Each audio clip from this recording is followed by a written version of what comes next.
Hi, everyone. My name is Joshua Perez Pruitt, and I am one of the MCAT tutors for Shemmassian Academic Consulting.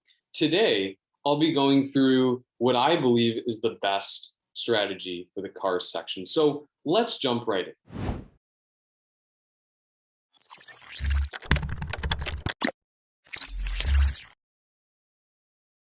Now, for any section of the MCAT, I believe your goal should be to answer as many questions correctly as possible, as efficiently as possible. In order to do that, you need to optimize your reading style and question answering style for that section.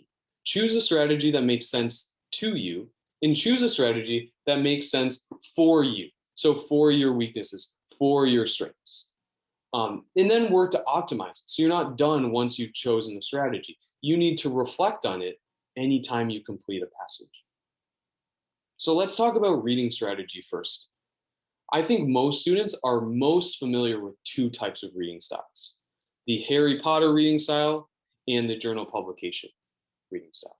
So the Harry Potter reading style is your leisurely reading style. You're not too concerned about every single detail. You fall asleep on a paragraph, you don't really need to reread the last 3 pages that you maybe skim through to get get the most out of the Harry Potter book, unless it's like one of the most important scenes or chapters.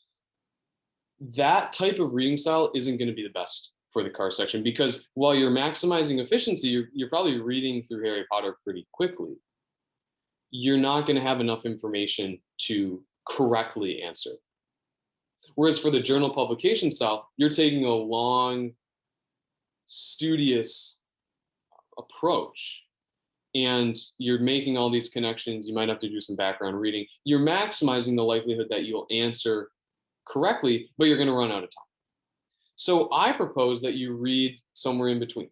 You read moderately. And that could be uncomfortable for some of you, because you might not be as familiar with moderate reading. So what that means is we need to train to read moderately. And how do you actually go about that? Because I get so annoyed when I am offered broad advice. What do I mean by reading moderately?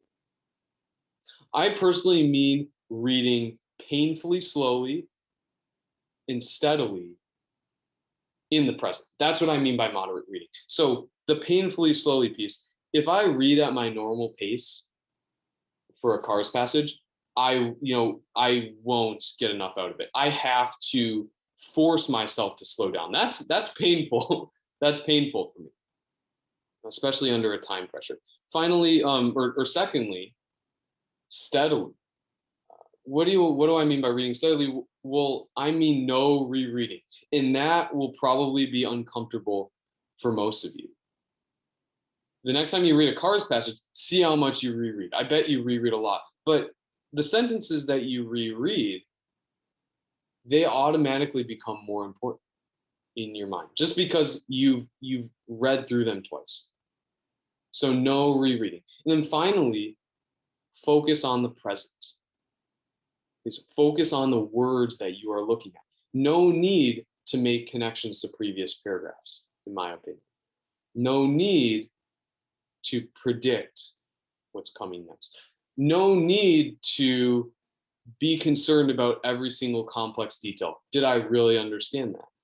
Because some of those examples are very complex and they're hard to understand. Okay, reading in the present also requires that you kick out distractions as soon as they come in. So past sections, earlier paragraphs. What am I going to do after I finish this MCAT? Oh my gosh, I have a wedding to go to tomorrow. I haven't started packing.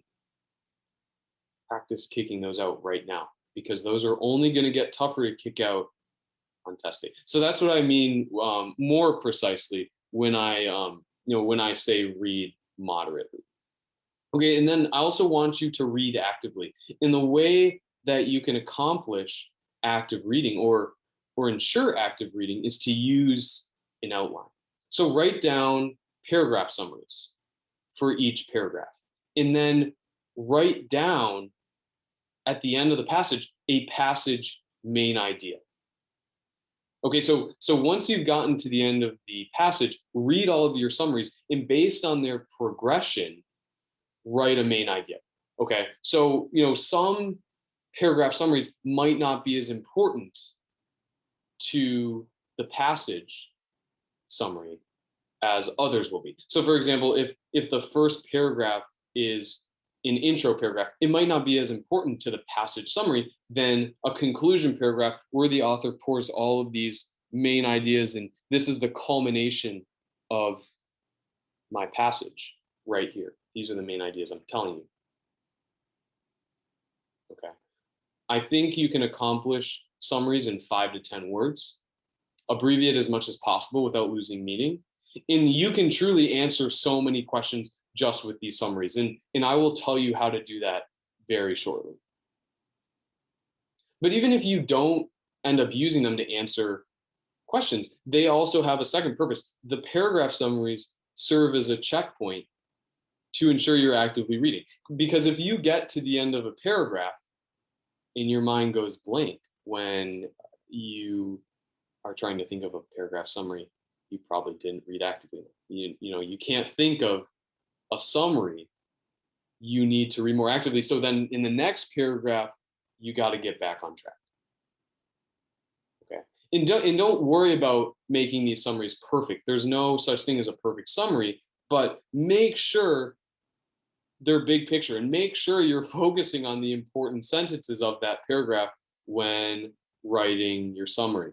And that's sometimes challenging, especially when you're just starting out writing summaries. What's the most important part of a paragraph? So I like to give this example here, right? Because you can read a paragraph with 6 sentences and they can all seem very important. So how do I make a 5-word summary out of it? Well, what I learned in 9th grade was actually in 9th grade writing class was very helpful for me. So my teacher taught me when writing paragraphs to use this structure called the P paragraph. And of course, we all started laughing because we were immature and thought that was funny, but I still use it today. Okay, and it's a simple acronym where the P stands for points, the E stands for example, and the second E stands for explain. Excuse my poor typing. So to write a good paragraph, you need to have a point or a main idea, right? You see where I'm getting? And then you need to have examples to support the main idea. And then finally, you have to explain how those examples support the point. So as I'm trying to write a paragraph summary, I should be looking for this point. That should be my paragraph summary. But on the other hand, if I see examples or explanations of how those examples support the point, that stuff is not as important to the to my paragraph summary. So if you see a lot of examples, don't worry about trying to integrate all of them into your summary. Okay, so I hope that makes sense. Couple more things on reading. You have 9 passages in 90 minutes.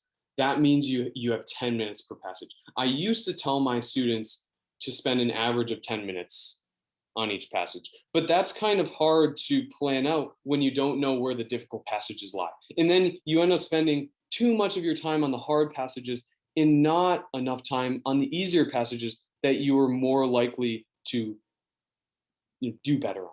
So what I advise now is to all my students and to you here as well is give yourself an equal shot at each passage. Give yourself an equal shot at answering each question. Give yourself 10 minutes per passage, and once that 10 minutes has elapsed, move on. Even if you have to guess a few questions, this is a simple directive you could follow for every passage. And missing a few questions or guessing on a few questions is better than feeling like you're behind for 5 to 7 whole passages, right? Okay, let's talk about question strategy really quickly, and then we'll jump into the actual passage. So CARS questions are different than objective science questions. CARS asks you, which of these is the best answer? It's more subjective. There can be more than one true answer.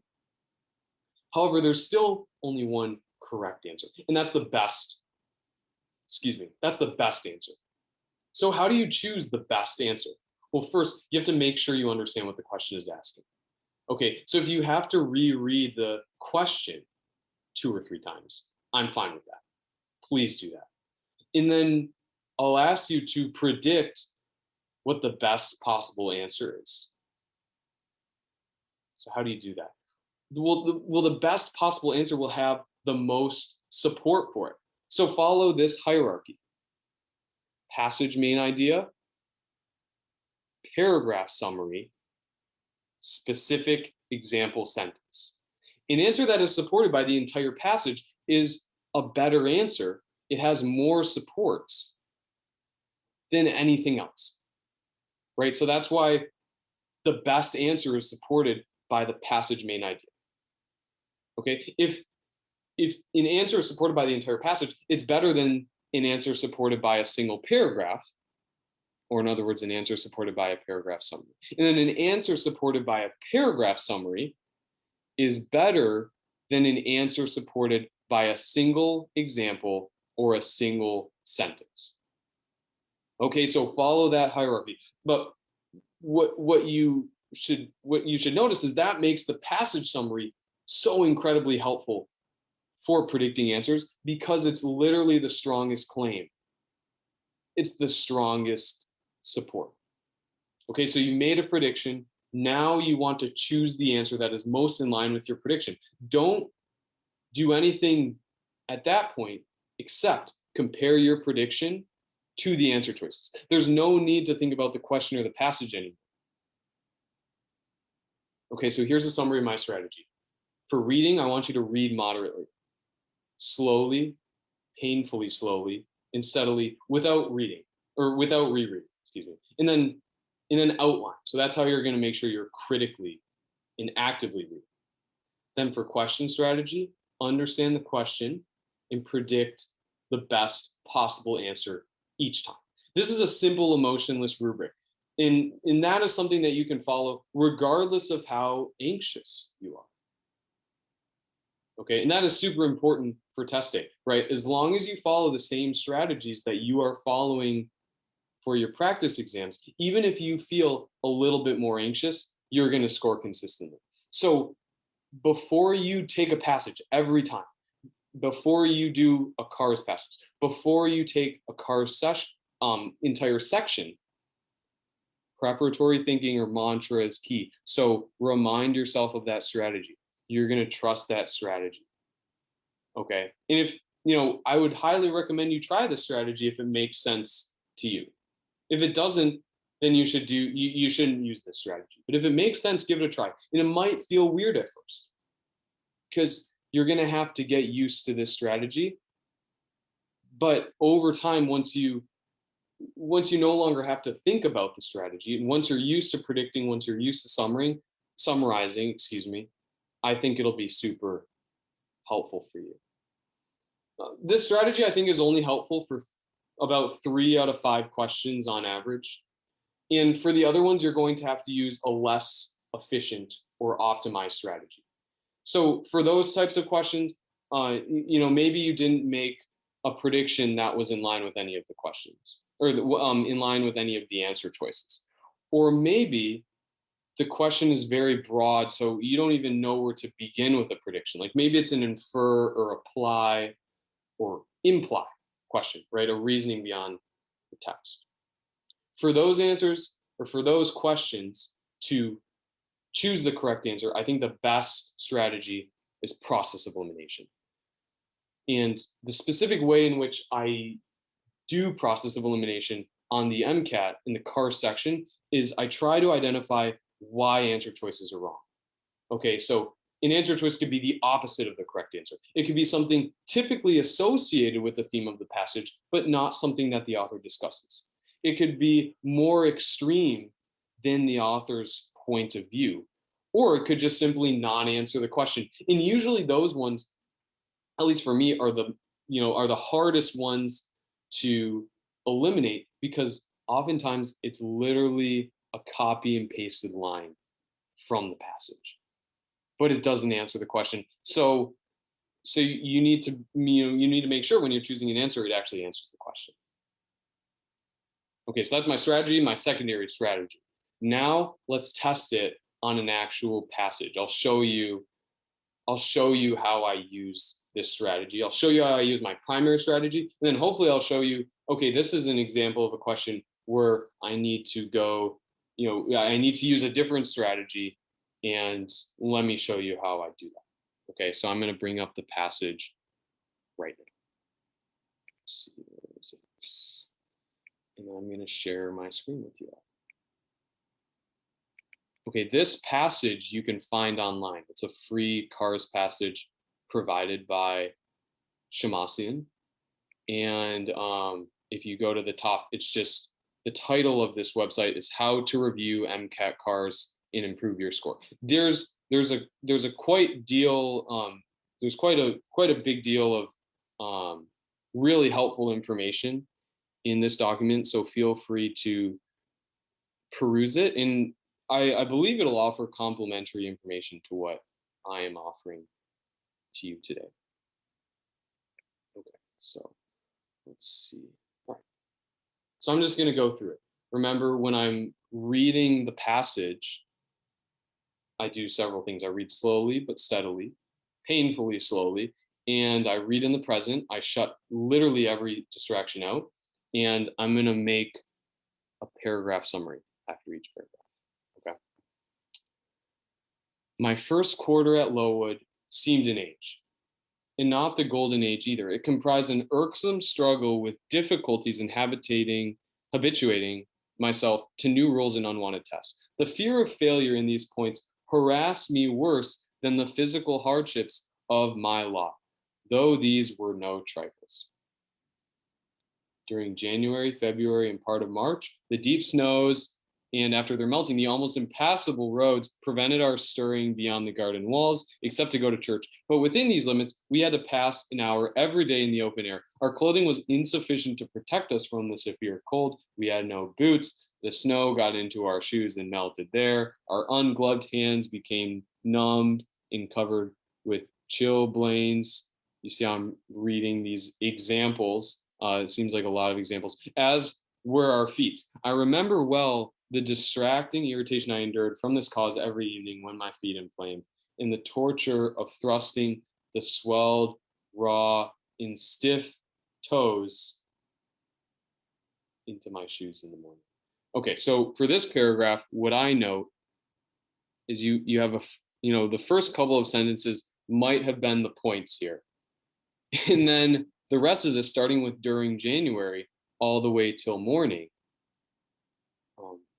all of those are examples. They're just examples of the hardships they went through. So my summary is going to focus on these first couple sentences. Okay, so that's what I mean by don't focus on the examples. So I think a good summary for this is the author is experiencing a tough transition, and it seems like the cold was terrible, but the fear of failure was the worst. So, fearing failure, that's going to be 3 minuses.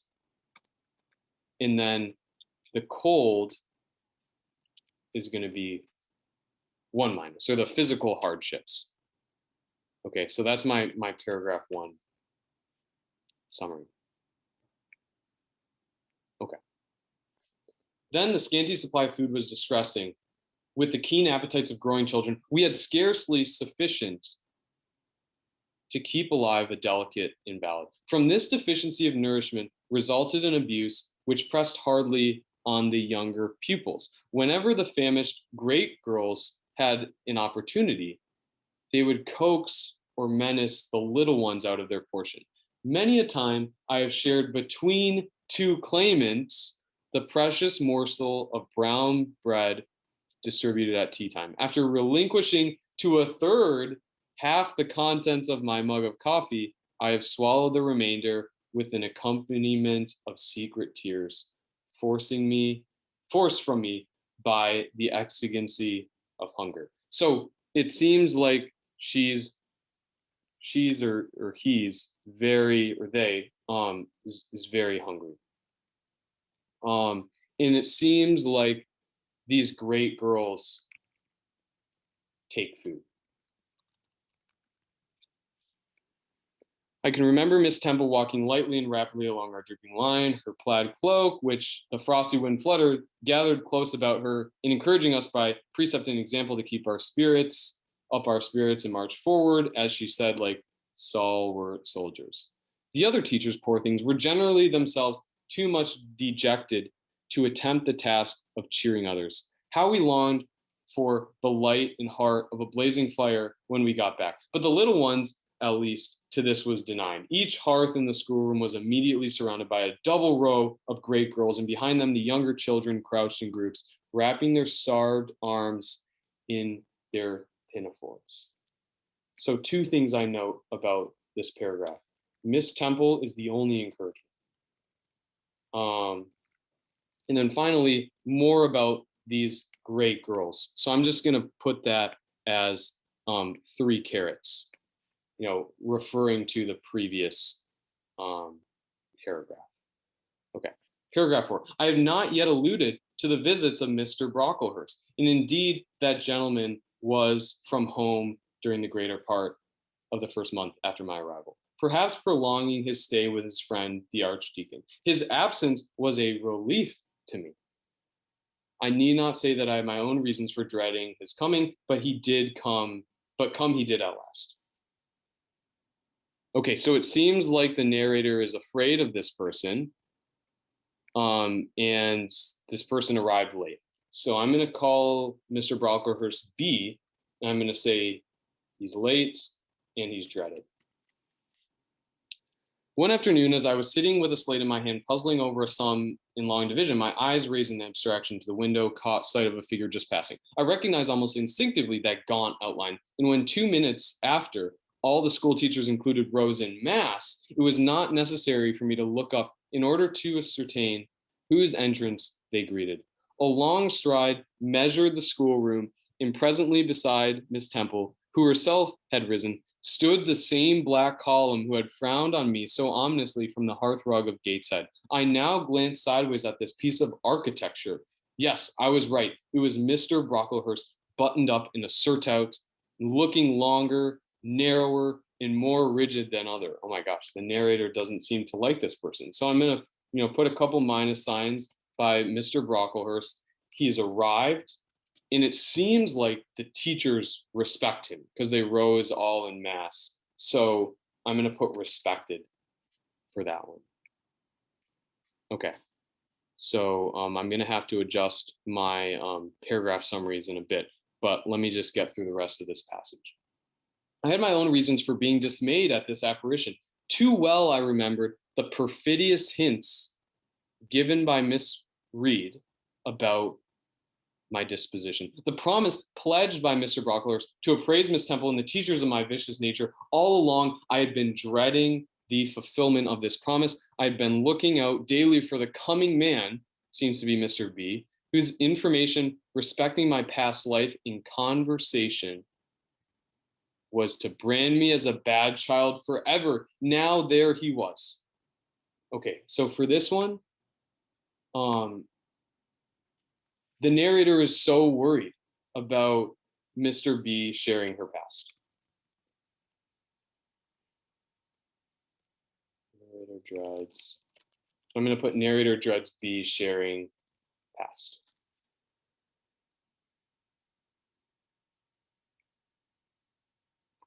I'll get these summaries in order when I finish.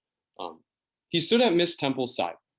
He was speaking low in her ear. I did not doubt he was making disclosures about my villainy. I watched her eye with painful anxiety, expecting every moment to see its dark orb turn on me a glance of repugnance and contempt. I listened to, and as I happened to be seated quite at the top of the room, I caught most of what he said.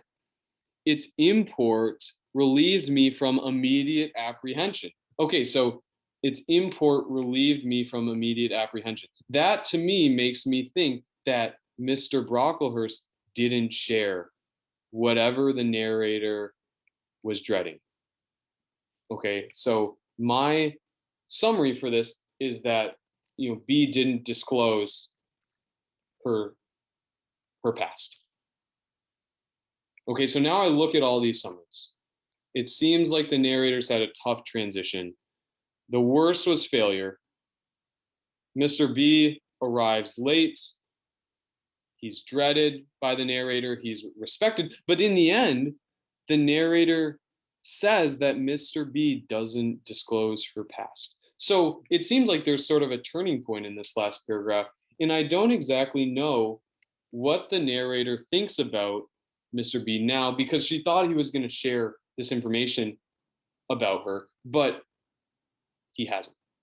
Okay, so I'm going to put some question marks by B, and then also, fearing failure in past life was really tough for the narrator.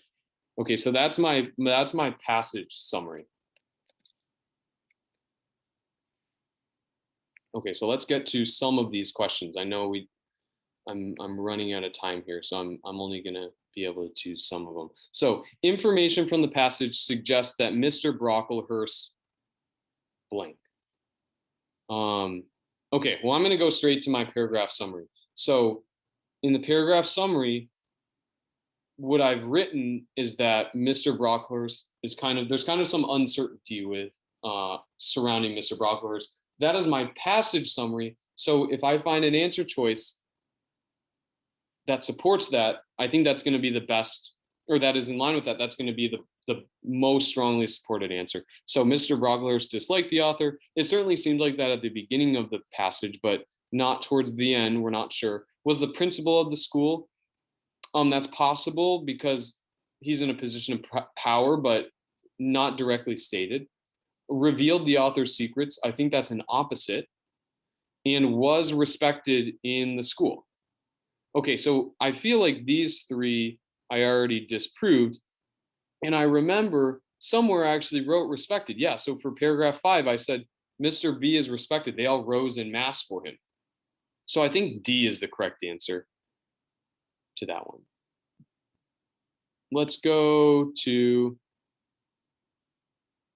let's just do 4. The revelation that Mr. Brocklehurst brought extra supplies for many of the girls would blank. Okay. This is reasoning beyond the text. I'm not exactly sure how to make a prediction for this one, to be quite honest. So I'm just going to go into the answer choices. And it seems like they're talking about how it would affect the author's viewpoint. Okay, so I personally feel like if Mr. Brocklehurst brought extra supplies, that would be like a nice thing. So if the author had a bad feeling about Mr. Brocklehurst, that would kind of reject or refute the author's viewpoint. But if the author had a good opinion of Mr. Brocklehurst, that probably would support or strengthen the author's viewpoint. However, as was the case with my first prediction, which wasn't a super good one, Mr. Brocklehurst, I don't really know how the author feels about him anymore because of that last paragraph. So I'm not sure if it would strengthen or refute or prove the author's viewpoint because I don't know what the author's viewpoint is. So I'm going to say not affect the author's viewpoint. The author describes Mr. Brocklehurst's physical features to blank. And then there's a 1, 2, 3. Provide the reader with a mental image, reflect his internal characteristics, make a comparison to a familiar object. So this was in one of these paragraphs, one of these middle paragraphs, but I don't remember enough about it to actually answer this one. So I'm going to go back to the passage and find and reread. So this is an example where my strategy failed. It's just this question is too specific for me to use my strategy. So it was in this paragraph. I recognized almost instinctively that gaunt outline. A long stride measured the schoolroom. The same black column. Glance sideways at this piece of architecture. Yes, I was right. It was Mr. Brocklehurst buttoned up in a shirt out, looking longer, narrower and more rigid than ever. Okay, so provide the reader with a mental image. That provides me with a mental image for sure. This long, narrow, angry, or grim maybe person reflecting his internal characteristics. Yep, looking, grim, like I said, and then make a comparison to a familiar object. So they discuss architecture, but they also say, the author says the same black column. So there's our piece of architecture. So if there's an answer choice of 1, 2, and 3, that's my prediction. And D, 1, 2, and 3. Okay.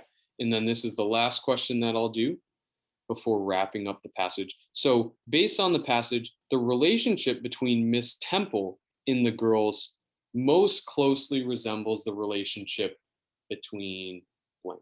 So I'm going to use my paragraph summary here. Because remember I said Miss Temple is the only encouragement.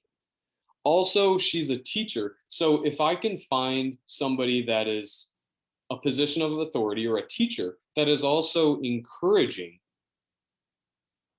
I think that would be a great answer choice. So that's kind of my prediction. And let me look at the answer choices. So a general and soldiers, certainly a general would be a position of authority, but probably not very encouraging. A boss and employees, same thing. A tennis instructor and pupils, well, a tennis instructor is a teacher. So even more so than a position of authority, a teacher, and also would probably be very encouraging. I would hate to have a tennis coach that's like, not encouraging.